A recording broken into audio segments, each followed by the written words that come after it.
Hello everyone, welcome again to our YouTube channel NK maths.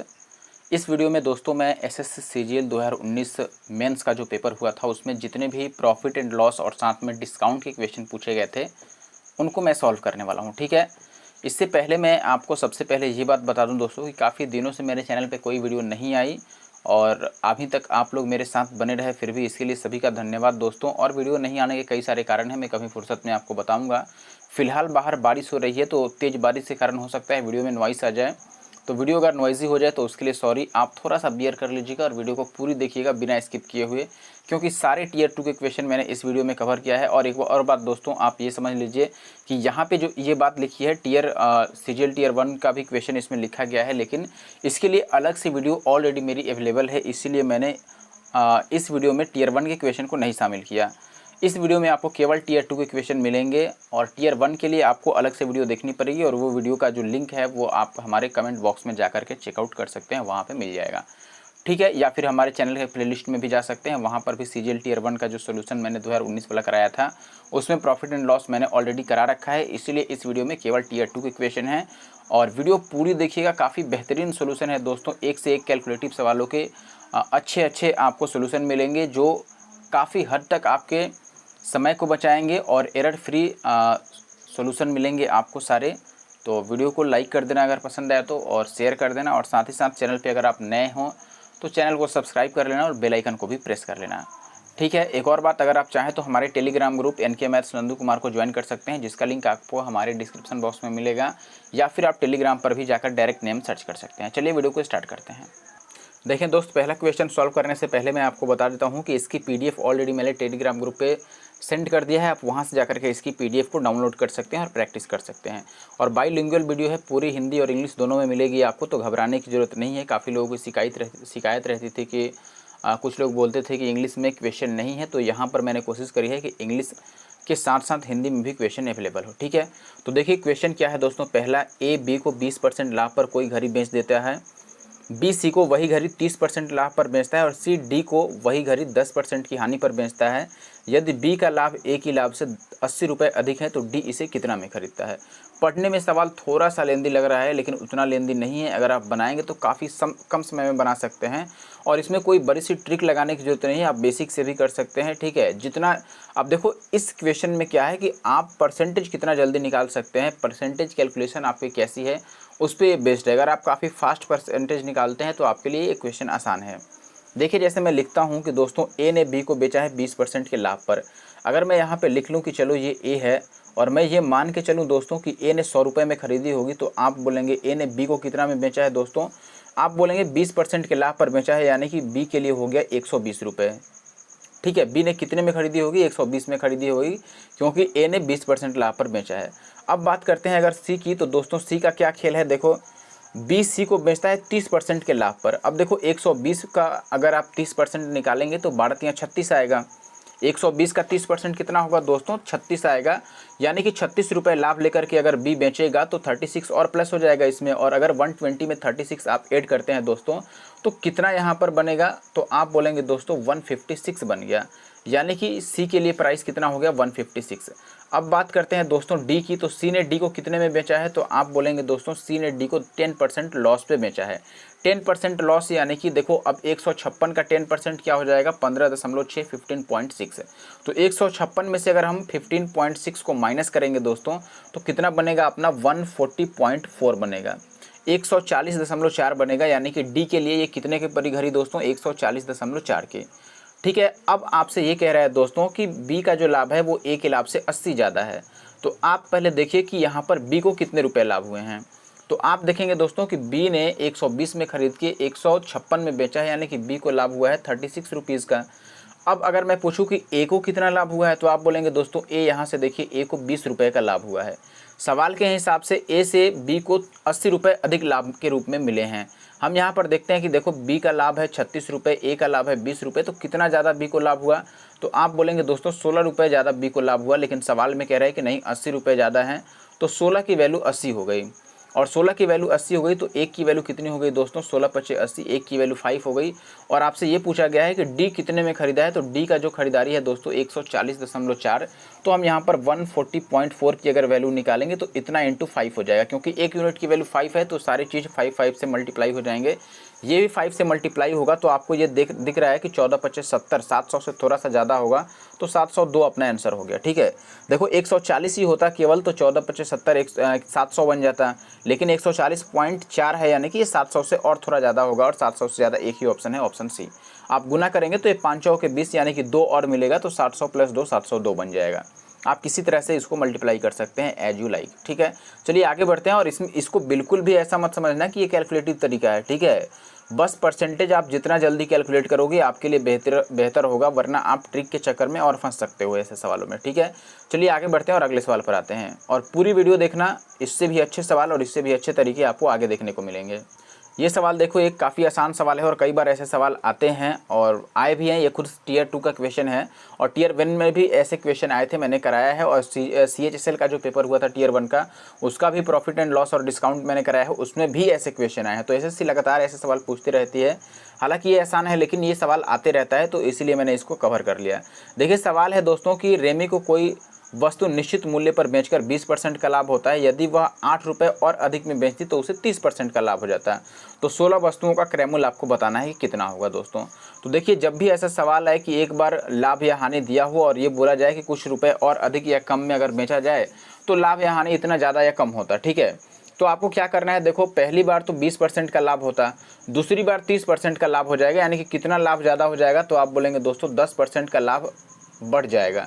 लेकिन ये 10% का लाभ कब बढ़ेगा, जब रुपए हम कितना बढ़ाएंगे, 8 रुपये और अधिक बढ़ाएंगे, वस्तु के विक्रय मूल्य को और 8 रुपये ज़्यादा बढ़ाकर बेचेंगे। ठीक है, जितना में हमने बेचा था उससे और 8 रुपये ज़्यादा में बेचेंगे तो ये 10% का और लाभ मिल जाएगा आपको।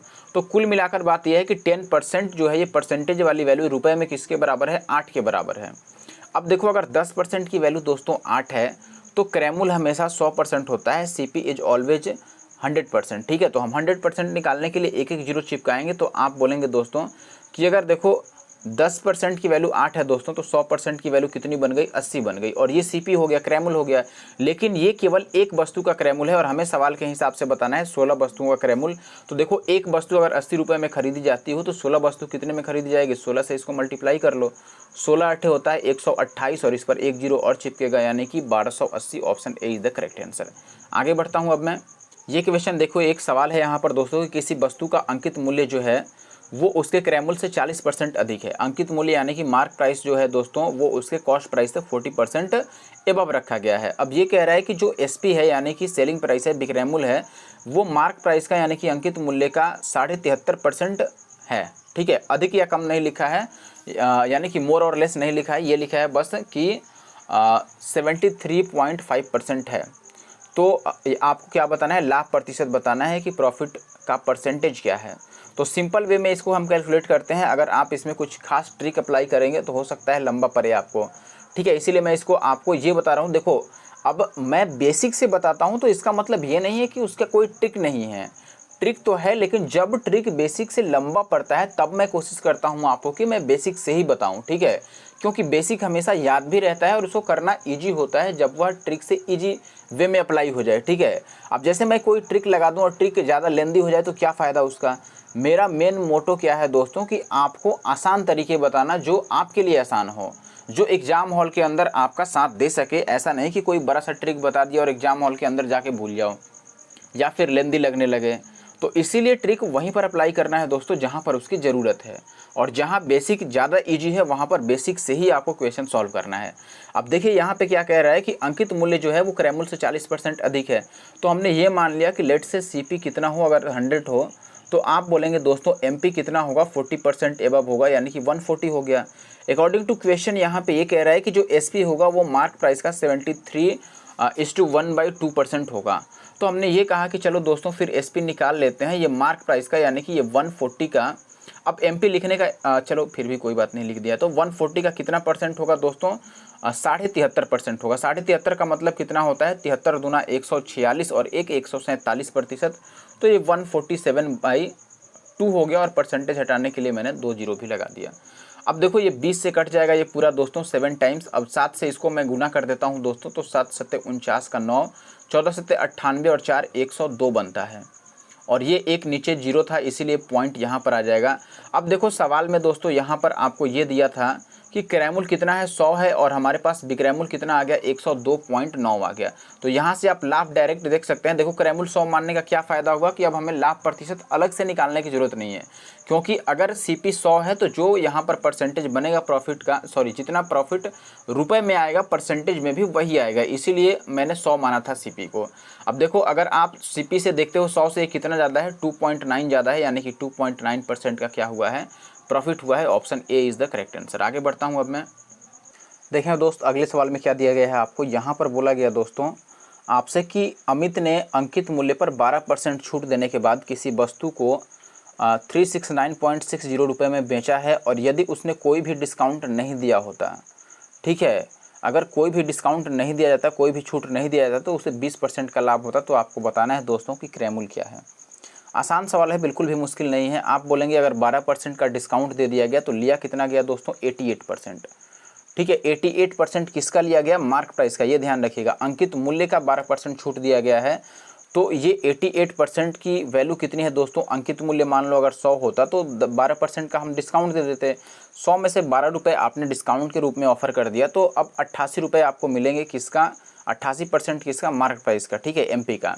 तो 88% में आपने बेचा, और 88% की वैल्यू सवाल में कितना दे रखा है, तो आप बोलेंगे 369.60, क्योंकि इतना में बेचा गया है, ये सेलिंग प्राइस है इसके हिसाब से।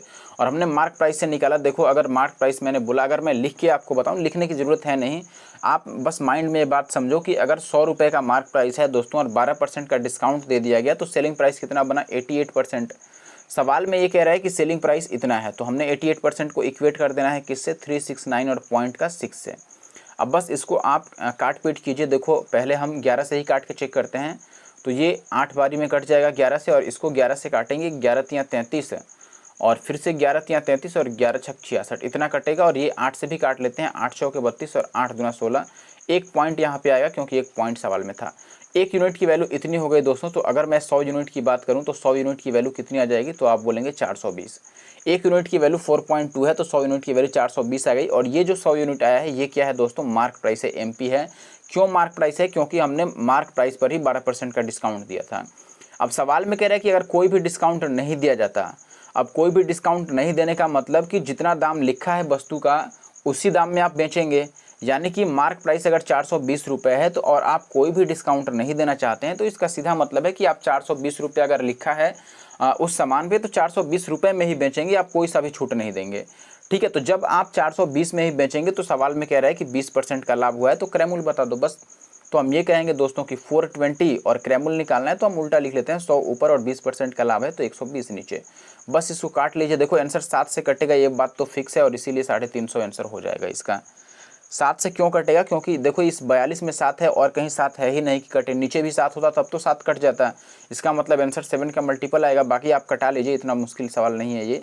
इससे कटाइएगा आप, 0 से 0 कट जाएगा और ये हो जाएगा 4 तियाँ 12, और 4 तियाँ 12 ना कटा के ये बेहतर होता है कि हम 2 छक 12 कटाते, और ये 7 छक 42 और 2 से ही कटा देते 50 बारी में। अब 50 सते बन जाएगा आपका 350। आगे बढ़ता हूँ अब और अगले सवाल पर आता हूँ। अगला सवाल देखें दोस्त, यहाँ पे आपको बोला गया है कि किसी वस्तु को 123.4 रुपये में बेचने से जो लाभ होता है उसे 108 रुपये में बेचकर होने वाली हानि से वो 20% अधिक है। यानी कि जो लाभ हुआ है 123.4 रुपये में बेचने से, वो लाभ 108 रुपये में बेचने से जो हानि होगी उससे 20% ज़्यादा है। अब यदि वस्तु को 120.75 रुपीज़ में बेचा जाए तो लाभ या हानि प्रतिशत बताना है। बिल्कुल भी मुश्किल नहीं है। देखिए ऐसा सवाल मैंने सीजीएल मेंस वाला जो पेपर 2011 से 18 तक किया है प्रॉफिट एंड लॉस का, इसमें कई सारे ऐसे क्वेश्चन मैंने कराए थे, अगर आपको याद हो तो। चलिए मैं इसको उसी तरह से सॉल्व करके दिखाता हूँ। देखो सबसे पहले अगर आपको थोड़ी सी भी कन्फ्यूजन है तो आप पहले ऐसे लिख लीजिए एक बार दोस्तों, जैसे मैं लिख रहा हूँ। मैंने ये कहा आपको कि देखो अगर दोस्त 108 में बेचा जाए तो मैंने 108 में एक बार सेलिंग प्राइस रख दिया और बीच में मैं सीपी लिख लेता हूँ, और दूसरे कंडीशन में हमने बेचा है 123.4 में।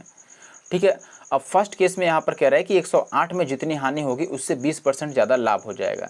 तो 20% का मतलब क्या होता है, तो आप बोलेंगे दोस्तों 20% का मतलब होता है 1/5। 1/5 का मतलब है कि यहाँ पर अगर 5 रुपये का लॉस हुआ है तो यहाँ पे 6 रुपये का आपको लाभ मिलेगा। अगर ये बात आप नहीं समझ पा रहे हैं कि 5 और 6 कैसे आया, तो आप ऐसे लिख लीजिए कि सवाल में कह रहा है कि जो लाभ होगा वो हानि से 20% ज़्यादा होगा, तो हम ये कह देते हैं कि चलो हानि यहाँ पर 100 रुपये अगर हुआ होगा तो लाभ कितना होता है यहाँ पर 120 का होता, क्योंकि ये हानि से 20% ज़्यादा है तो 120 का होता। फिर आप इसको काटेंगे तो ये 5:6 ही आएगा, 5:6 ही आएगा जो मैंने पहले लिखा था। तो आप इसे ऐसे भी समझ सकते हैं कि 20% का मतलब 1/5 है, तो इसका मतलब कि 5 रुपये की हानि होगी तो लाभ उससे 1 ज़्यादा होता, 6 हो जाता है।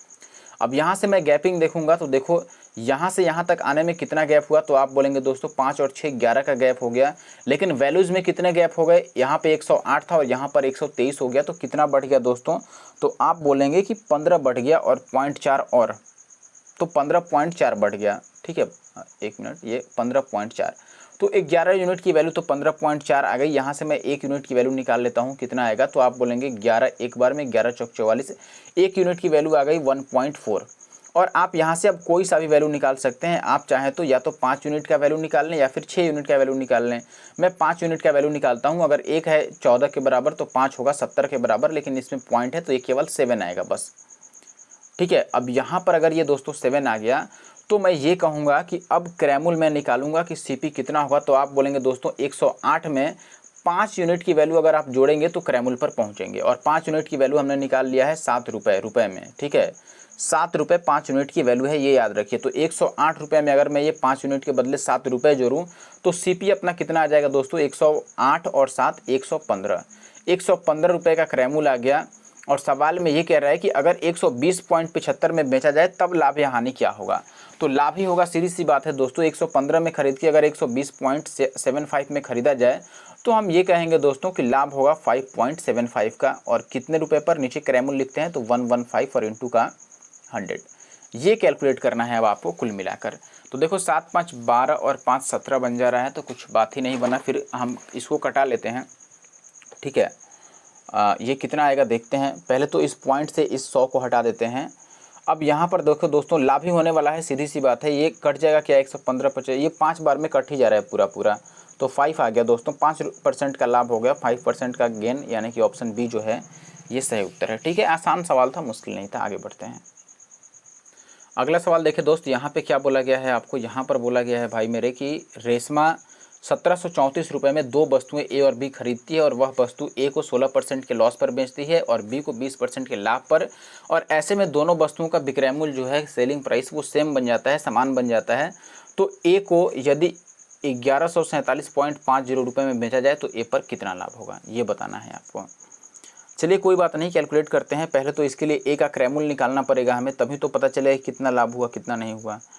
ठीक है, तो ए का क्रैमुल हम कैसे निकाल सकते हैं दोस्तों, कई सारे तरीके हैं। या तो सीपी सेम है तो आप रेशियो बना लीजिए और सीपी सेम कर लीजिए, या आप ऐसे भी कह सकते हैं कि देखो दोस्तों ए को 16% की हानि पर बेचा गया है, तो ए को कितना में बेचा गया है, ए को 16% हानि का मतलब 84 में बेचा गया होगा, 100 में से मैंने 16 घटा लिया। बी का क्या खेल है, बी को 20% के लाभ पर बेचा गया है, बी को 20% के लाभ पर, यानी कि बी को इसके प्राइस का 120% मिला है। ठीक है, ये सेलिंग प्राइस मैंने इक्वल कर दिया, यानी कि ए का सेलिंग प्राइस ए इंटू 84, इसको मैंने 16% डिस्काउंट पर बेच दिया और बी को 20% के प्रॉफिट पर बेच दिया, और दोनों ऐसे में विक्रय मूल्य क्या हो गए, समान हो गए। अब आप यहाँ से अगर काटते हैं दोस्तों तो ए और बी का रेशियो कितना मिलेगा, ए बाई बी मिलेगा आपको। ये देखो 12 7 84, 7 बार में कट गया तो ये 10/7 आ गया, 10:7 आ गया। अब देखो 10 और 7 टोटल तो 17 बन गया दोस्तों। अब 10 और 7 ये जो रेशियो है ये किसका है दोस्तों, अब ये क्रैमुल का रेशियो है, ये ध्यान रखिएगा। पहले मैंने विक्रैमुल इक्वेट किया था, लेकिन ये जो आया ये क्रैमुल का रेशियो आया है सीपी का। अब इसको अगर आप जोड़ते हैं तो टोटल सीपी बन जाएगा 10 और 7 17, लेकिन सवाल में टोटल सीपी कितना है दोस्तों, 1734 है। अब 17 की वैल्यू अगर 1734 है सवाल में, देखो 17 की वैल्यू 1700, मैं नीचे लिख लेता हूँ, उधर लिखना थोड़ा मुश्किल हो रहा है, यहाँ मैं लिख देता हूँ 17, एक मिनट, 70 क्या हो गया भाई, 17 यूनिट की वैल्यू कितनी है, 1734। तो यहाँ से आप देख रहे हैं कि डबल हो रहा है, 17 एक बारी में, और 0 17 दूना 34, 102 गुना हुआ है। तो मैं क्रैमुल निकालता हूँ, और हमें किसकी ज़रूरत है, ए की क्रैमुल की ज़रूरत है, तो ए का मान 10 है दोस्तों। तो ए का जो सीपी बनेगा वो कितना बनेगा दोस्तों, 10 की वैल्यू हमें निकालनी पड़ेगी। और कितना मल्टीप्लायर आ रहा है, आप यहाँ से ऐसे भी कह सकते हैं सीधा सीधा दोस्तों कि 1 यूनिट की वैल्यू कितनी हो जाएगी, 17 कम 17 जीरो और 17 दूना 34 और 10 यूनिट की वैल्यू ये आ जाएगी 10-20 और ये 10 यूनिट की वैल्यू जो है यही ए के लिए क्रैमुल हो गया। अब ए खरीदा है 1020 रुपये में और बेच रहा है 1147.50 में, तो कितने का लाभ हो जाएगा दोस्तों? तो आप बोलेंगे 1020 से 1147 तक जाने में कितना बढ़ रहा है दोस्तों? तो 127.5 बढ़ रहा है। ठीक है, आप घटा लीजिएगा 147, ये आप कुछ नहीं तो आप ऐसे ही समझ लो कि चलो हम 147 में से ही इस 20 को घटा लेते हैं। 147 में से अगर 20 घटाएंगे तो कितना बच जाएगा दोस्तों? 127 बचेगा। तो 127.5 का लाभ हो रहा है कितने रुपए पर दोस्तों? 1020 रुपये पर और इंटू का 100, ये वैल्यू अब आपको निकालनी है कुल मिलाकर। अब देखो देखने में ये वैल्यू काफ़ी कैलकुलेटिव लग रही है, लेकिन इसका मतलब ये नहीं कि पूरा कैलकुलेट करने निकल पड़े हम। पहले इसको हम चेक करते हैं कि इसमें कोई अपना तुक्का भिड़ता है कि नहीं, यानी कि कोई और ट्रिक लगती है कि नहीं। तो हम यहाँ पर ये कह सकते हैं दोस्तों कि सबसे पहली बात कि यहाँ से ये जीरो तो कट गया और इस जीरो से ये पॉइंट कट गया। अब देखो सारे चीज़ कट गए, नीचे 102 बच गया और ऊपर बच गया 1275। ऊपर वाले में 5 है, लास्ट में 5 है, यानी कि वो 5 का मल्टीपल है। और नीचे जो है 102 ये 5 का मल्टीपल नहीं है। इसका मतलब कि जो भी आंसर आएगा वो 5 का तो मल्टीपल आएगा। तो ये तो इसका खेल खत्म हो गया, 5 का मल्टीपल आने वाला है। दूसरा बात कि दोस्तों आंसर पॉइंट में भी आएगा, क्योंकि नीचे वाला जो है ये 102 17 से कट रहा है। अगर आपका दिमाग इतना फास्ट चला तो ये नहीं भी चेक कर पा रहे हैं तो भी कोई बात नहीं दोस्तों। यहाँ पर हम ये कहते हैं कि चलो दूसरा तरीका हमारे पास क्या है। अगर आपने कभी डीएस पढ़ा हो तो भी ये तरीका आप आजमा सकते थे, और नहीं तो हमारे पास उपाय ये है कि हम ये चेक कर सकते हैं कि ये आंसर किसका मल्टीपल आएगा। तो आप ये कहेंगे दोस्तों ऊपर है 7 5 12 12 और 3 15, ऊपर 15 है यानी कि 6 और नीचे भी 3 आ रहा है, नीचे भी 3 है ऊपर भी 3 है। इसका मतलब 3 का मल्टीपल तो आंसर नहीं होगा। बात आप समझ रहे हैं कि नहीं?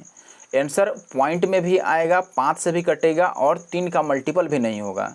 तो देखो पॉइंट में नहीं आएगा तो ये दोनों तो चले गए, अब 3 का मल्टीपल नहीं होगा तो उस हिसाब से ये भी चला गया और ये केवल ऑप्शन डी बच रहा है। ठीक है, अब देखो ये आप दिमाग लगाए तो ठीक है। मैंने क्या बताना चाहा पहले आप एक बार वापस समझो, मैं आपको वापस समझाता हूँ। मैंने आपको ये बताया दोस्तों कि पहले तो मैं इस पॉइंट को इस जीरो से काट दिया, फिर इस जीरो से ये जीरो कट गया। अब मुझे ऊपर 5 दिख रहा है और नीचे 5 नहीं दिख रहा है। इसका मतलब 5 का मल्टीपल तो आंसर होगा ही होगा। और इसको छोड़ दें तो बाकी सारे 5 के मल्टीपल थे, लेकिन नीचे जो है ये दोस्तों 17 का मल्टीपल है और ऊपर वाला 17 से कट नहीं रहा है। आप 17 से चेक कीजिए, इसको अगर कटाएंगे तो ये कट जाएगा दोस्तों 17 सते 19 119। तो बचेगा कितना हमारे पास? 8 और 5। अच्छा 17 से कट जा रहा है, 17 से ही कट जा रहा है, कोई बात नहीं, फिर तो कटा ही लेते हैं। एक बार चेक कर लेते हैं, ऐसा ना हो कि जल्दी में गलती कर बैठे। ठीक है, ये जीरो तो इस पॉइंट से कट गया था और ये जीरो से ये जीरो कट गया था। ये 17 से 6 बार में कट रहा है और ये 17 से कट रहा है। 17 सते 119 और फिर 17 पचे 85। अब ये आ गया दोस्तों, देखो 2 तिया 6 और ये 25 तिया 75, तो 25/2 यानी कि 12.5। तो ऑप्शन डी कैलकुलेटिव नहीं है। ठीक है, आप इजीली इसको कटा सकते थे। देखने में मुझे बड़ा लगा इसीलिए मैंने कोई और तरीका आजमाना चाहा, लेकिन जब इजीली कट रहा है तो ज़्यादा मेहनत करने की ज़रूरत नहीं। ये सवाल देखो यहाँ पे कह रहा है दोस्तों कि एक टीवी है 8% के लाभ पर बेचा जाता है। यदि 714 रुपये और अधिक में बेचा जाए तो 15% का लाभ हो जाता है। तो 18% लाभ लेने के लिए कितना में बेचना चाहिए? साधारण सा सवाल है, इसमें आप क्या कीजिए, देखो एक बार 8% का लाभ पर बेचा गया है, लेकिन 714 रुपये बढ़ाने से लाभ 15% हो जाता है। 8 से लाभ 15 हो गया तो कितना परसेंट लाभ बढ़ रहा है? तो आप बोलेंगे 7% लाभ बढ़ जा रहा है। कब? जब हम विक्रय मूल्य को 714 अधिक कर दे रहे हैं, 714 रुपये अधिक में बेच रहे हैं। तो परसेंटेज में जो 7 रुपये बढ़ रहा है, 7% बढ़ रहा है, ये रुपए में कितना बढ़ाने से हो रहा है? 714। तो ये 714 के बराबर हो गया। 7% 714 के बराबर हो गया और हमें 18% लाभ के लिए एसपी बताना है। 18% लाभ लेंगे तो एसपी कितना हो जाएगा? 118% हो जाएगा, यानी कि 7% की वैल्यू दी हुई है और 118% की वैल्यू आपको निकालनी है। 7 का ये कितना गुना है? देखो दोस्तों 7 से अगर आप चेक करते हैं तो ये 1 की वैल्यू कितनी आ जाएगी? 7 एकम 7 0 और 7 दूना 14। 1 की वैल्यू तो हो गई 102, तो 118 की वैल्यू कितनी आ जाएगी? लास्ट में 6 आएगा, ये तो आप देख ही रहे हैं। 8 को अगर 2 से गुना करेंगे तो 8 दूना 16 का 6, लास्ट में 6 आएगा और लास्ट में 6 केवल ऑप्शन बी में है, इसीलिए ज़्यादा कुछ करने की जरूरत नहीं है। लास्ट में 6 ऑप्शन बी में है, यही अपना आंसर है। आगे बढ़ते हैं। अब ये सवाल देख लीजिए, एक छोटा सा सवाल है। सवाल ये कह रहा है दोस्तों, यहाँ पर एक वस्तु है, नीरज एक वस्तु को या फिर शर्ट को 840 रुपये वाला शर्ट है, उसको कितना मूल्य उस पर अंकित करे। 840 की कीमत वाला शर्ट है, यानी कि क्रैमुल 840 उसकी खरीदारी पड़ी है। अब उस पर वो कितना कीमत लिखे, कितना मूल्य अंकित करे जिससे 16% छूट देने के बाद भी 18% का लाभ हो जाए। तो ये स्टैंडर्ड सा सवाल है। आपको पता होगा दोस्तों कि हम एमपी और सीपी का रेशियो लिख सकते हैं ऐसे सवाल में। कैसे एमपी कैसे लिखते हैं, जितना आप लाभ प्राप्त करते हैं उसको 100 में जोड़ देते हैं। तो 18% का लाभ होगा तो हम ये इसको 118 लिख देंगे, सीधी सी बात है। 18% का लाभ हो रहा है, 18% है या कुछ 18% का ही लाभ है, तो 118 बन जाएगा। और फिर आपसे छूट कितना दिया गया है, 16%, तो हम 16 घटा देते हैं 100 में से, तो ये बन जाएगा 84। अब देखो सवाल में क्रैमुल 840 दे रखा है, 84 की वैल्यू 840 है, यानी कि एक जीरो बढ़ा है, तो इसकी वैल्यू भी क्या हो जाएगी, एक जीरो ही बढ़ाएगी और कुछ नहीं। तो 1180 अपना आंसर होगा, ऑप्शन सी। ये आसानी सवाल है, इसमें ज़्यादा कुछ बताना नहीं है। देखो एमपी और सीपी का रेशियो डायरेक्ट कैसे लिखते हैं याद रखिएगा आप। एमपी तो लिखते हैं हम 100 और प्लस का प्रॉफिट, और सीपी लिखते हैं 100 माइनस का डिस्काउंट। तो मैंने बोल दिया कि प्रॉफिट है दोस्तों 18% का, तो ये 118 बन गया, और डिस्काउंट है 16% का, तो ये 100 में से 16 घटाएंगे तो 84 बन गया। अब सवाल में क्रैमुल तो 840 दे रखा था, देखो 84 के बदले 840, यानी कि एक जीरो बढ़ा दिया है, तो इस पर भी एक जीरो बढ़ा लेंगे, बस आगे बढ़ते हैं। अब ये एक सवाल देख लीजिए दोस्तों यहाँ पे क्या है, और एक दो सवाल मैंने स्किप कर दिया जो सेम टाइप का था। जैसे जो 1 नंबर सवाल था वैसे भी और भी क्वेश्चन आए हुए हैं, लेकिन मैंने सोचा कि फर्स्ट क्वेश्चन वैसा मैंने बता दिया है तो उसको छोड़ देते हैं। ठीक है, अब देखो यहाँ पे अगला सवाल क्या है दोस्त अपने पास। यहाँ पर सवाल में बोला गया आपको कि कोई दुकानदार है जो कि 55 रुपये प्रति केजी की दर से 20 केजी चावल खरीदता है, फिर 50 रुपये प्रति केजी की दर से 25 केजी चावल खरीद लेता है, और फिर से 60 रुपये प्रति केजी की दर से 35 केजी चावल खरीद लेता है। वह परिवहन पर 150 रुपये की राशि खर्च करता है, और वह चावल के सभी तीनों प्रकार को मिला देता है और पूरे स्टॉक को दोस्तों 62.56 रुपये प्रति केजी की दर से बेचता है। तो पूरे लेन देन में उसका लाभ प्रतिशत आपको बताना है कि कितना होगा। चलिए देखिए, इस सवाल में और कोई चारा नहीं है हमारे पास, हमें इसमें गुना करना पड़ेगा। आप ज़्यादा से ज़्यादा यहाँ पर ये कर सकते हैं कि इसको आप थोड़ा सा रेशियो में चेंज करके चल सकते हैं। जो वैल्यू है उसको हम रेशियो में चेंज करके और बात बना सकते हैं। ठीक है, जैसे वेटेड एवरेज में करते हैं उस तरह से मैं बात कर रहा हूँ। ठीक है, वेटेड एवरेज अगर आपने पढ़ा हो तो देखिए, पहला मैं यहाँ पर लिखते चलता हूँ कि टोटल कॉस्ट प्राइस कितनी बनेगी। ठीक है, कॉस्ट प्राइस कितनी होगी। सबसे पहले देखिए 55 रुपये के हिसाब से इसने 20 केजी चावल खरीदा। 55 रुपये के हिसाब से 20 केजी खरीदा, तो 55 गुना 20 टोटल कितने रुपए बन जाएंगे दोस्तों, 220 रुपये। 220 रुपये तो यहाँ से हो गए। फिर 50 रुपये के हिसाब से इसने 50 रुपये पर केजी के हिसाब से इसने 25 केजी चावल खरीदा है, तो 25 पचे 125, यानी कि 1250 रुपये यहाँ से आ गए। और प्लस और क्या है, लास्ट में 60 रुपये के हिसाब से 35 केजी और ख़रीदा है। तो 35 गुना 6, 35 गुना 6 कितना हो जाएगा दोस्तों। अब तो आप 30 गुना ही 6 कर लीजिए पहले, तो 180 और 5 छक 30, तो ये 210 बन रहा है, यानी कि ये 2100 बन गया दोस्तों। अब यहाँ से आप बोलेंगे देखो कि ये टोटल कॉस्ट प्राइस होती, लेकिन परिवहन पर उसने 150 रुपये और खर्च किए हैं। इतना तो केवल सामान खरीदने में लग गया। देखो 55 रुपये के हिसाब से खरीदा तो 220 रुपये लग गए। सॉरी, ये 220 मैंने गुना गलत कर लिया, 220 कहाँ से आ गया, 55 और गुणा में 20 था ना, तो एक जीरो और आएगा ना इसमें, गुणा ही गलत हो गया लग रहा है। 55 को 20 से गुना करना था ना, तो ये 1100 आएगा ना, 1100 आएगा ये। एक minute, there is the mistake, ये 1100 होगा। ठीक है, 55 दूना 110 होता है, तो एक जीरो बढ़ेगा केवल। और ये 1250 था, 1250, और फिर कितना था हमारे पास, 1250 के बाद था दोस्तों हमारे पास 2100 रुपये। अब इसमें क्या कहा गया दोस्तों कि इतना तो केवल सामान खरीदने में रुपए लगाया है, लेकिन परिवहन पर यानी कि ट्रांसपोर्टेशन पर उसने 150 रुपये और खर्च कर दिया है, तो वो भी सीपी में ही जोड़ेंगे, क्रैमुल में ही जोड़ेंगे, तो और 150 मिला लीजिए। ये सारा अगर हम ऐड करते हैं तो पहले 150 में 1250 में जोड़ देता हूँ, तो ये 12 1 13 1 1400 बन जाएगा। 1400 और 2100 कितना हो जाएगा दोस्तों, 3500, और 3500 और 1100 हो गया 4600। अब 4600 रुपये है कितनी वस्तुओं के लिए दोस्तों, कितनी केजी वस्तुओं के लिए। तो आप बोलेंगे दोस्तों यहाँ पर ध्यान दीजिए थोड़ा कि कितना केजी वस्तु खरीदा गया है। 20 केजी पहले खरीदा गया है, फिर 25 केजी 45 हो गया, और फिर 35 केजी 45 और 35 हो गया 80। तो 80 केजी के लिए अगर दाम लगा है 4600 रुपये, तो हर एक केजी के लिए कितना दाम लगा दोस्तों, 1 केजी के लिए, यानी कि पर केजी कॉस्ट प्राइस कितना होगा। तो आप बोलेंगे दोस्तों 4600 को हम 80 से डिवाइड कर लेते हैं, तो ये 1 जीरो से 1 जीरो और 8 से अगर डिवाइड करेंगे तो 8 पचे 40, 8 सत्ते 56 और फिर से 8 पचे 40, यानी कि ये कितना बन गया दोस्तों, 57.5 रुपये 1 केजी का क्रैमुल प्राइस के लिए।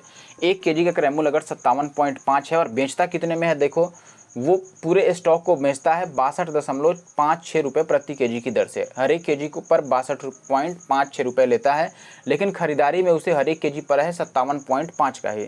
तो लाभ कितने का हो गया, तो आप 62.56 में से 57.5 को घटाइए, तो देखो 6 का 6 तो लास्ट में ऐसे आ ही जाएगा, और जब हम 5 में से 5 को घटाएंगे तो 0 हो जाएगा और पॉइंट, फिर 62 में से 57 को हटाइएगा तो 2 और 3 5, तो 5.06 का लाभ हो रहा है दोस्तों। कितने रुपए पर टोटल, तो आप नीचे क्रय मूल्य लिखेंगे, क्रय मूल्य हमारे पास है 57.5 और इंटू का 100, ये बात हमें निकालना है। तो आप कहेंगे दोस्तों 100 से पहले इस पॉइंट का खेल हम समाप्त कर लेते हैं और फिर हमें जो निकालता है निकाल लेंगे, ठीक है। या फिर डीएस लगा के चेक कर लें एक बार, डीएस यहाँ पे बात कहीं बना दे आपका, इजी कर लें। तो देखिए नीचे की अगर डीएस की बात करते हैं डिनोमिनेटर की, तो 5 5 10, 7 और 1 8, नीचे का डीएस कितना है दोस्तों 8 है। नीचे का डीएस जब 8 होता है तो ऊपर भी 8 से गुना करके डीएस चेक करते हैं, ये ध्यान रखिएगा। तो ऊपर हम 8 से पहले गुना करेंगे फिर डीएस चेक करेंगे। तो आप बोलेंगे दोस्तों ये 5 और 6, 6 5 11 हो गया, 11 का मतलब डीएस 2 आ गया, और 2 को 8 से गुना करेंगे तो 8 दूना 16, और 16 का डीएस कितना होता है दोस्तों 6 और 1 7। तो डिजिटल सम 7 आएगा आंसर का, ये आपको ध्यान रखना है। चेक कीजिए पहले ऑप्शन का 8 और 8 16, 16 का 6 और 1 7, यानी कि पहला ऑप्शन तो फिट बैठ रहा है डीएस के हिसाब से। इसमें 9 को लेते नहीं है तो 2 बच जाएगा, ये तो नहीं फिट बैठ रहा है। इसमें 5 2 7 1 8, ये भी नहीं हुआ, और ये 5 और 1 6, ये भी नहीं हुआ। तो डीएस के हिसाब से पहला वाला अपना आंसर बन रहा है, ठीक है। या फिर आप ये भी कह सकते थे कि आंसर हमारा 11 का मल्टीपल होगा। क्यों होगा, क्योंकि अगर आप थोड़ा दिमाग लगाते तो यहाँ से ये बात कह सकते थे, लेकिन उसके लिए थोड़े ऑब्जर्वेशन की ज़रूरत है। लेकिन अगर आप डीएस पर हैं तो डीएस डायरेक्टली आप अप्लाई कर पाएंगे, ठीक है। देखो मैंने कहा दोस्तों कि ये 6 5 11 बन रहा है, और ये तो 0 ही है, 11 में से 0 जाएगा तो 11 बनेगा, यानी कि आंसर 11 से कटेगा। लेकिन इसके लिए ये भी ज़रूरी है कि नीचे वाला 11 का मल्टीपल ना निकले। तो देखो ये 5 5 10 में 7 जाएगा 3, यानी कि ये 11 का मल्टीपल नहीं है, लेकिन ऊपर वाला 11 का मल्टीपल है। इसका सीधा मतलब है कि आंसर भी 11 का मल्टीपल होगा, दैट इज 8.88। आगे बढ़ते हैं, अब ए इसका सही उत्तर है। ये सवाल देखें दोस्त, यहाँ पे क्या दिया गया है आपको। अगले सवाल में आपको बोला गया है भाई कि एक वस्तु के क्रय मूल्य पर 15% छूट देने के बाद उसका विक्रय मूल्य एक दूसरी वस्तु के क्रय मूल्य पर 25% छूट देने के बाद उसके विक्रय मूल्य के बराबर हो जाता है, ठीक है।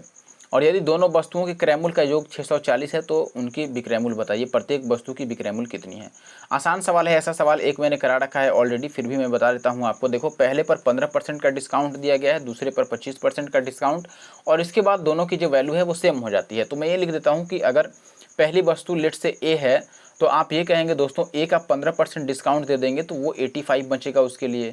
बी का हम अगर दोस्तों यहाँ पर 25% डिस्काउंट दे देते हैं तो बी के लिए कितना मिलेगा, 75% मिलेगा। और ये दोनों ही अब एसपी बन गया है, दोनों सेम हो गया है। यहाँ से आप ए और बी का रेशियो लिखेंगे दोस्तों, ए बाई बी, तो 17 5 85 और ये 15 5 75, 15/17 आएगा। ये कितना आ जाएगा, 15 और बटा का 17। और हमसे ये पूछ रहा है कि प्रत्येक वस्तु का विक्रय मूल्य बताइए, ठीक है। देखो इसका भी क्रय मूल्य भैया 15 से कटेगा, और दूसरे वाले का भी क्रय मूल्य पहले वाले का क्रय मूल्य 15 से कटेगा, दूसरे वाले का क्रय मूल्य 17 से कटेगा। और जब इन्हीं का कुछ परसेंटेज हमें लास्ट में निकालना है, जैसे मान लो मुझे विक्रय मूल्य बताना है, तो मैं 15% डिस्काउंट पर जा सकता था या 25% डिस्काउंट पर जा सकता था। तो इसका मतलब है कि आंसर 15 और 17 दोनों से ही कटना चाहिए। और अगर आप ऑप्शन में चेक करें तो 15 से कटने के लिए ज़रूरत है कि 3 से भी आंसर कटे, तभी वो 15 से कटेगा। अब 3 से कटने वाला देखो, ये 34 तो नहीं है, 28 भी नहीं है, 25 भी नहीं है, 5 5 10 2 12, ये 3 से कट जा रहा है, यानी कि ऑप्शन बी अपना सही उत्तर है। अब अगर ये खेल आप नहीं समझ पाए तो आपको आगे थोड़ा और सॉल्व करना पड़ेगा। और क्या करना पड़ेगा, देखिए आगे अगर आप सॉल्व करना चाहते हैं दोस्तों, मैंने यहाँ पर अभी क्या बताया एक बार मैं वापस समझा देता हूँ, शायद आपको समझ में ना आया हो बात। ये 17 आ गया। देखिए एग्जैक्टली में रेशियो किसका है, तो आप बोलेंगे ये सीपी का रेशियो है, क्रय मूल्य का। अब क्रय मूल्य लेट से 15, आप यूनिट में वैल्यू 15 है, ठीक है, रेशियो में, लेकिन जो एक्चुअल में क्रय मूल्य आएगा, सीपी आएगा, वो 15 का मल्टीपल तो होगा ही होगा। फिर जब आप 15 का मल्टीपल कुछ भी यहाँ पर निकाल लिए, 15 का मल्टीपल समथिंग जो भी आपने निकाला, इसका कितना परसेंट निकालेंगे आपको लास्ट में बताना है, विक्रय मूल्य। हर एक वस्तु का विक्रय मूल्य सेम है दोनों का, तो अगर पहले वाले वैल्यू से आप विक्रय मूल्य निकालेंगे तो 15 के मल्टीपल का कितना परसेंट निकालेंगे, 15% डिस्काउंट दे दिया गया है तो 85% निकालेंगे। इसका मतलब है कि आंसर यहाँ से 15 से कटेगा और यहाँ से 85 यानी 17 से कटेगा। यही बात मैंने आपको बताया था, लेकिन 15 से चेक करने पर ही केवल ऑप्शन बी ही फिट बैठ रहा है, क्योंकि 3 से वही कट रहा है और 5 से भी, तो ऑप्शन बी सही हो गया। अब रह गया बात कि पूरा बनाना होता तो इतना मुश्किल नहीं है, यहाँ से भी आसान ही है। देखिए मैंने क्रैमुल का यहाँ पर रेशियो निकाल लिया है कि ए और बी की क्रैमुल का अनुपात कितना है, 15 और 17, और सवाल में टोटल क्रैमुल यहाँ पे 640 दे रखा है। अगर इनको आप जोड़ते हैं तो 17 और 15 दोस्तों कितना आ जाएगा, 32 आ जाएगा, और 32 यूनिट की वैल्यू सवाल में 640 दे रखा है, यानी कि 1 यूनिट की वैल्यू 20 गुना हो रहा है यहाँ पर, ठीक है। 32 दूना 64, 640, और हमने बताना है दोस्तों कि विक्रैमुल कितना होगा। तो लेट से मैं ए के अकॉर्डिंग विक्रैमुल बता देता हूँ कि ए का अगर मैं क्रैमुल निकालूँ तो ये कितना हो जाएगा, 15 और गुना का 20 गुना हो जाएगा। ए का क्रैमुल 15 यूनिट तो रेशियो में है, लेकिन 20 गुना होना है तो 15 गुना 20 उसका क्रैमुल हो जाएगा। लेकिन विक्रैमुल बताना है जो कि 15% छूट के बाद आएगा, तो 15% छूट देंगे तो इसका 85% निकाल दो, बस यही होगा। तो आप बोलेंगे दोस्तों 20 25 100 हो गया, और ये 5 से कट गया, 5 तियाँ 15, और 85 तियाँ कितना हो गया, 255। बस ये अपना आंसर हो गया। आगे बढ़ते हैं अब। ये एक सवाल देखो दोस्त, यहाँ पर क्या बोला गया है अगला सवाल में कि एक वस्तु की जो सूची मूल्य है, यानी कि मार्क प्राइस, लिस्टेड प्राइस है, वो कितनी है दोस्तों, 7620 है, यानी कि 7600 रुपये है। अब इस पर 10% डिस्काउंट दिया गया, ठीक है। सूची मूल्य तो 7600 रुपये है, लेकिन इस पर 10% का छूट दे दिया गया।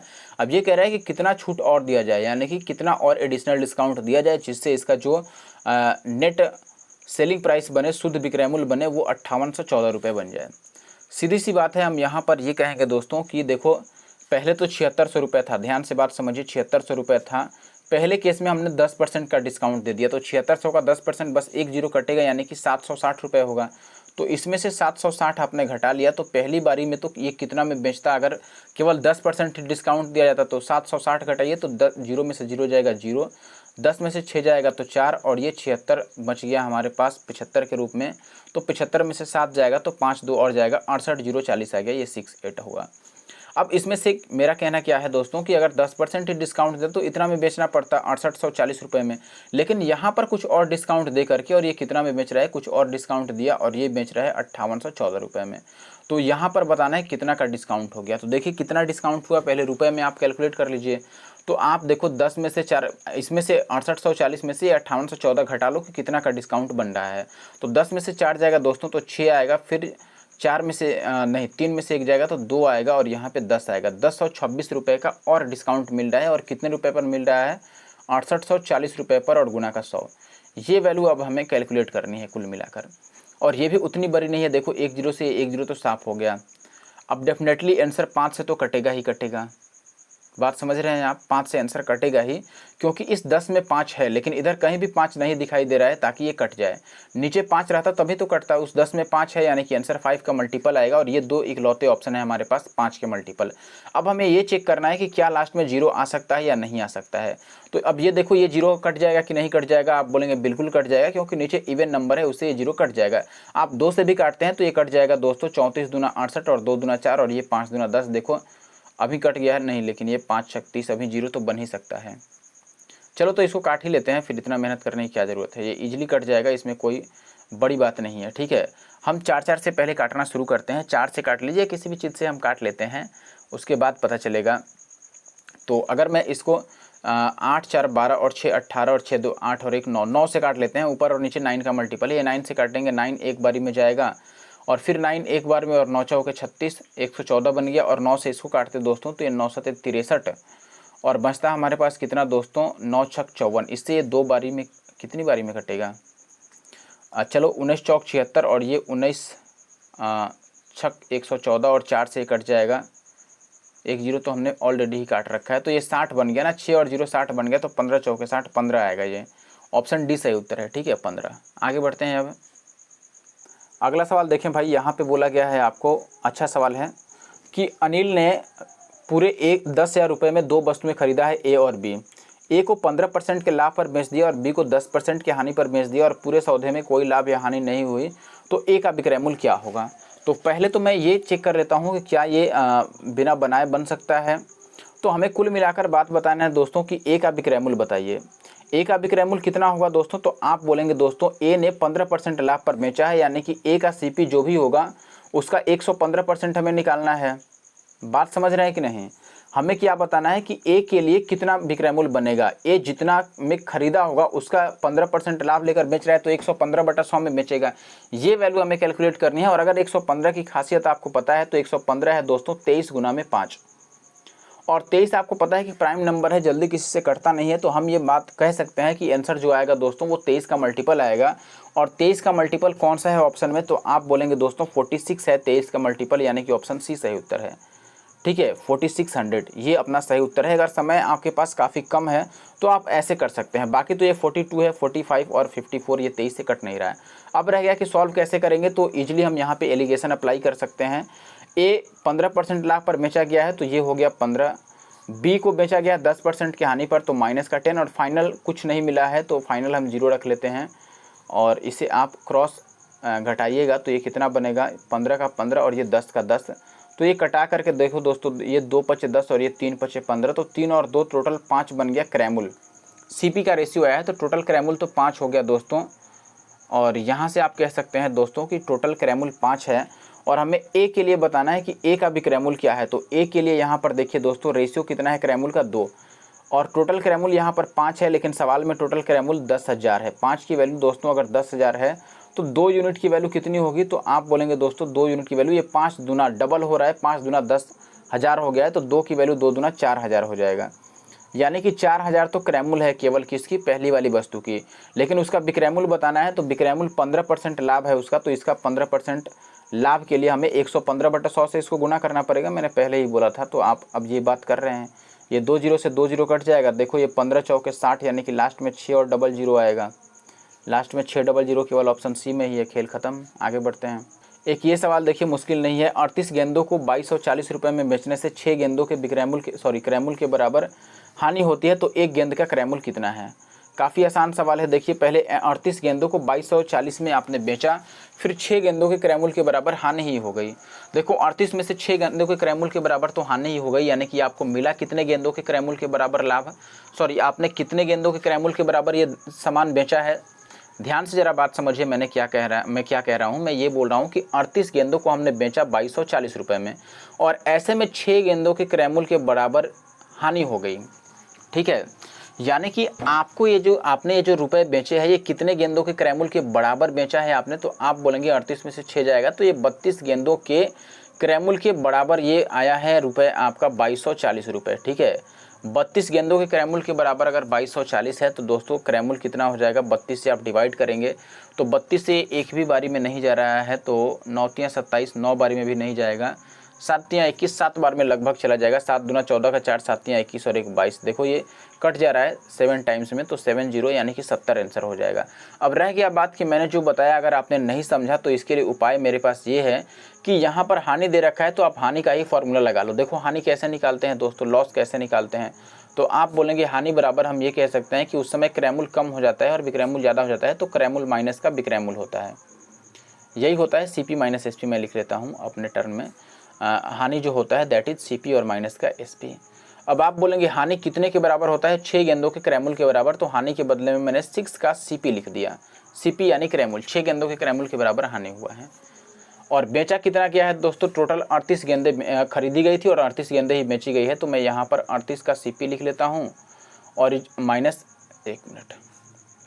38 का CP और माइनस 38 ही गेंदें बेची गई है तो 38 का SP। अब देखो CP वाले को मैं CP की तरफ करूंगा और 38 SP वाले को SP की तरफ। जैसे हम समीकरण सॉल्व करते हैं, X को X की तरफ और Y को Y की तरफ करते हैं, वैसे ही CP को एक तरफ और SP को एक तरफ करेंगे।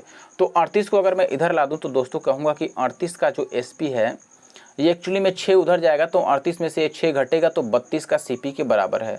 यानी कि 38 वस्तुओं का जो बिक्रैमुल है वो एक्चुअली में 32 वस्तुओं के क्रैमुल के ही बराबर है, और यही बात मैंने पहले लिखा था। अब ये देखो ये किसके बराबर है एक्चुअल में, तो आप कहेंगे दोस्तों ये वैल्यू तो 38 वस्तुओं को बेचा गया था 2240 रुपये में, तो ये 2240 के बराबर हो गया। और अगर 32 CP की वैल्यू 2240 है तो केवल CP की वैल्यू 32 से डिवाइड करेंगे तो कितना आ जाएगा, 70। तो ऑप्शन सी सही उत्तर है। इसी बात को मैंने थोड़ा शॉर्टकट में आपको जल्दी से बता दिया कि 6 गेंदों के क्रैमुल के बराबर हानि ही हो गई, यानी कि 38 में से 6 तो आप साफ ही कर दीजिए, तो 32 गेंदों का ही दाम मिला आपको 2240 रुपये, और 32 गेंदों का दाम अगर 2240 था तो हर एक गेंद 70 रुपये का है। ये सवाल देखिए दोस्त, एक डीलर ने 2% की हानि पर बेची एक वस्तु, और अगर 44 रुपये अधिक में बेचा होता तो 20% का लाभ होता। काफ़ी आसान सवाल है, ये सवाल मैं छोड़ देता हूँ। देखो बस यहाँ 20 की हानि है और यहाँ 22 का लाभ है, तो 20 का लाभ है तो 20 और 2 जोड़ेंगे तो 22% की वैल्यू कितनी हो जाएगी, 44। और हमें क्या बताना है दोस्तों, क्रय मूल्य। 22 की वैल्यू 44 है तो 100 की वैल्यू कितनी हो जाएगी, 200 हो जाएगी, क्योंकि ये वैल्यू डबल हो रहा है तो ये भी वैल्यू डबल हो जाएगी 200। इसीलिए मैं छोड़ रहा था, इतना आसान है। तो ये एक लास्ट सवाल देख लीजिए, थोड़ा सा अच्छा सवाल है और ऐसे सवाल काफ़ी बार पूछे गए हैं दोस्तों। तो मैं आपको करके दिखाता हूँ कि ऐसे सवालों में क्या अप्रोच होनी चाहिए हमारी, जिससे कि हम इसको और फास्ट कर सकते हैं। सवाल कह रहा है दोस्तों यहाँ पर कि एक व्यक्ति जो है वो 9975 रुपये प्रति वस्तु के हिसाब से 2 वस्तुएं बेचता है। 2 वस्तु वो बेचता है, प्रत्येक का दाम है 9975 रुपये विक्रय मूल्य, यानी कि सेलिंग प्राइस इतना है हर एक के लिए। पहले पर 5% का लाभ हो गया, दूसरी पर 5% की हानि हो गई, तो कुल होने वाली लाभ या हानि की गणना करने हैं। अब ध्यान रखिएगा कि ऐसे सवाल में अगर परसेंटेज में लाभ या हानि पूछता तो आपको ये ट्रिक पता होगा, x²/100 कर देते हैं हम और हमेशा इतना % की हानि हो जाती है। लेकिन ये प्रतिशत के लिए है, यहाँ पर रुपये में आपको बताना है कितने रुपये का लाभ या हानि हुआ है, तब हम डायरेक्ट ऐसे नहीं कर सकते हैं, आपको प्रॉपर काउंट करना पड़ेगा कितना लाभ या हानि हुआ। तो भी हम बिल्कुल बेसिक पे नहीं जाएंगे, मैं ये बताना चाहता हूँ आपको कि हमें तो ये पता ही है कि हानि होगा माइनस का x²/100%, यानी कि 5 का स्क्वायर बटा 100। 5 का स्क्वायर बटा 100 कितना हो गया दोस्तों, 25/100% की हानि हो जाएगी। मैं यहाँ से ये लिखता हूँ एक्चुअली में लॉस कितना होगा, तो आप बोलेंगे दोस्तों लॉस होने वाला है 5 का स्क्वायर 25 और बटा का 100% का, तो परसेंटेज हटाने के लिए एक बार और मैंने 100 चिपका दिया। अब ये 25 चौका 100, यानी कि लॉस कितना बन रहा है ओवरऑल दोस्तों, 1/400 का लॉस बन रहा है। बात समझ रहे हैं कि नहीं। अब ये 1/400 का लॉस बनने का मतलब है दोस्तों कि सीपी अगर हमारे पास 400 रुपये है, ध्यान दीजिएगा सीपी 400 रुपये है, तो एसपी कितना बन जाएगा दोस्तों, 1 रुपये का लॉस हो जाएगा, 1 रुपये की हानि हो जाएगी, तो एसपी बनेगा दोस्तों 399। ये बात समझ रहे हैं कि नहीं। मैंने क्या बताना चाहा, आप ये बात गौर फरमाइएगा दोस्तों। मैंने बोला कि लॉस कितना होगा, तो आप बोलेंगे कि 5% का लाभ भी है और 5% का हानि भी है और विक्रय मूल्य दोनों बार सेम है, तो हमेशा लॉस होता है x²/100% का। तो 5 का स्क्वायर बटा 100 यानी कि दोस्तों 25/100 यानी कि 1/4%, और 1/4% को अगर आप हटाइएगा तो 1/400 बन जाएगा, यानी कि 400 रुपये की खरीदारी पर 1 रुपये का लॉस हो रहा है। ठीक है, तो मैं ये कह देता हूँ यहाँ से, सीधी सी बात है दोस्तों कि 400 रुपये में खरीदा गया है टोटल, उसमें 1 रुपये का लॉस हो गया, तो इसका मतलब बेचा कितने में गया, तो आप बोलेंगे दोस्तों 4 में से 1 का लॉस हो गया तो 399 में बेचा गया। लेकिन सवाल में कितने रुपए में बेचा गया है, तो आप बोलेंगे दोस्तों 9975 रुपये में एक वस्तु, और 2 वस्तु ऐसा है तो 2 से गुना कर लेते हैं। ठीक है, हमने 399 रुपये का दोनों वस्तु खरीदा है, लेकिन दोनों वस्तु बेचा है, लेकिन सवाल में कह रहा है कि 9975 रुपये में एक बेचा गया है, तो 2 से गुना कर लिए। अब इसको कटाइए, देखो 9 9 18 और 3 21, इधर कुछ बात नहीं बन रहा है, लेकिन ये पता है कि ये तो 25 से कटेगा। इसको मैं 25 से पहले काट कर चेक करता हूँ कि ये कितना देगा। अगर मैं 25 से इसको काटता हूँ तो ये 25 से कटेगा दोस्तों कितनी बारी में, 25 या 75, ठीक है, और बच जाएगा 5 जोड़ेंगे तो 80, और 19 और 5 हो गया 24, 24 पर 5 245 बन गया। 245 कैसे बन गया, 25 से तो कटना चाहिए था इसको। 25 या 75, तो 9 में से 5 जाएगा 4, और 9 में से 7 जाएगा 2, 2 4 और अच्छा उस पर 7 आएगा ना, अभी 24 पर पहले 7 आएगा, तो 25 नंबर 225 हो जाएगा। उसके बाद आपके पास 22 बचेगा, तो फिर से 25 नंबर 225, ये 399 टाइम से ही कट रहा है। देखो तो 399 से 399 कट गया 25 बारी में। ये एक्चुअली में ये 25 गुना 399 बन रहा था, 25 गुना 399, तो मैंने इससे 399 को ही साफ़ कर दिया, तो 1 यूनिट की वैल्यू कितनी आ गई, 25 दूना 50। यहाँ पर ध्यान दीजिएगा मैंने कैसे किया, मैंने ये बोला कि इसको ये 25 से कट रहा है, तो इसको अगर मैं हटा के इसके बदले 25 का मल्टीपल लिखूँ तो ये 25 गुना 399 बनेगा, और ये जो 2 है ये तो 2 रहेगा ही रहेगा। अब देखो 399 यूनिट की वैल्यू अगर इतनी है तो 399 से 399 साफ हो जाएगा, तो 1 यूनिट की वैल्यू 25 दूना 50 आ जाएगा। और हमें लॉस बताना था, और लॉस था 1 ही रुपये का। ठीक है, 1 यूनिट का लॉस था, और 1 यूनिट की वैल्यू 50 आ गई, यानी कि लॉस कितने का है दोस्तों, 50 रुपये का है। 50 रुपये का लॉस, यानी कि ऑप्शन बी जो है वो सही उत्तर है। ठीक है दोस्तों, तो यही था अंतिम सवाल इस वीडियो का। आपको वीडियो कैसी लगी ज़रूर से कमेंट करके बता देना, और अगली वीडियो जल्दी ही आएगी। अब कौन सी वीडियो लाई जाए आप चाहें तो कमेंट करके मुझे बता सकते हैं। ठीक है, क्योंकि अभी मैं एक्टिव हूँ और वीडियो डेली बाय डेली लाने की मैं कोशिश करूँगा, तो आप ज़रूर से कमेंट कीजिए। Thank you for watching the video. Channel पर नए हैं सब्सक्राइब कर लीजिएगा।